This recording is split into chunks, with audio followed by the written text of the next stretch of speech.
kind gentleman named Devon Franklin, who's head of Sony over there now with pictures, and he saw life in it. He saw that in Sparkle and called us, and we couldn't believe it. I was like, are you serious? My fondest memory of working with her on Sparkle, which to me shows who she is and was and just the magnitude of her spirit. When you wrap production, as you go through wrapping the actors, each actor will give a speech. You know, basically thanking the crew, thanking the cast, thanking the director, that kind of thing. So on the very last day of Sparkle, as we were wrapping the cast members, they would give speeches. You know, Derek, Luke, Mike Epps, so on and so forth. At the very end of the evening, we wrapped Whitney's last scene. Instead of giving a speech, what she did was she got everybody, the cast and crew, in a circle, and she prayed. And people were crying.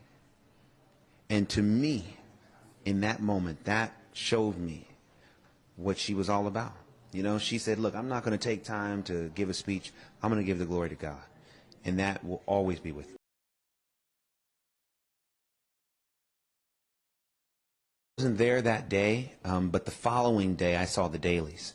And to see her sing that song, I was in my office crying, because you could feel just the power of it, even in its very raw form. You know, when you shoot a movie in the dailies, you still have to put that movie together and edit it, you know, but you could feel the power of it, even in the raw footage. And when it came together in the movie that you saw, you feel it.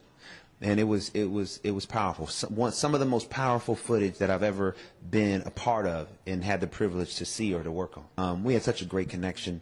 And God just brought us all together to get this movie made. You know, there's one time on the set when she was, I think it was even like one of the first days that she shot, and you know, she was in the mother's robe and the rollers and stuff, and you know, we're in the house shooting, you know, a scene that day, and she comes back behind the monitor, and you know, she just starts talking about, you know, how she grew up in the studio and while her mom was recording, you know, with Frank Sinatra and Elvis, and just, I was like, wow, it just blew my mind, because you forget that she'd been being prepared and groomed even when she didn't realize it, you know, and to have grown up, you know, with greatness, and to be 5 years old in the studio with these, you know, legends, and for herself to become a legend, it just, the irony was just unbelievable, you know, and you forget, you know, sometimes with everything that happens in someone's life. I mean, she, you know, she had an incredible life, a huge life. So in that moment, her talking about her stories and the history, it just really reminded me of just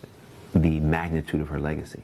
You know, she was a light, you know, and her talent and her gift and all that went in, that she had to sacrifice personally, emotionally, and spiritually, I assume, for that light to come out. I remember her in that way. And, you know, every time I hear her song, I'm reminded of her sacrifice. So it's not just hearing a record, it's like, wow, that gift that she gave, it took so much out of her. Man, you know, the media loves to talk bad and loves to say, oh, well, she was this and she was that. No, she was a gift. My prayer is that her legacy is one of hope, one of faith.